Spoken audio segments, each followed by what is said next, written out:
rising, and so is the inventory, while contracts are falling. It's Friday, February 23rd, 2024. I'm Kimberly Barton, a broker owner of Kinetic Realty, Maryland's indie boutique brokerage. This is the weekly Maryland Market Minute.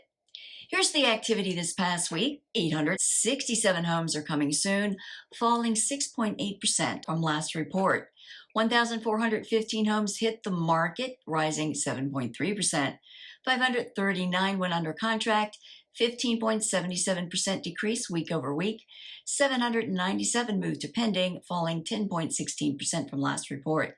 862 sold at 100%, list to sold ratio, and in 13 days. The highest priced home to sell was in Chevy Chase for $3,600,000. Rentals fell again this week to 2,356 available, priced at $2,300 per month.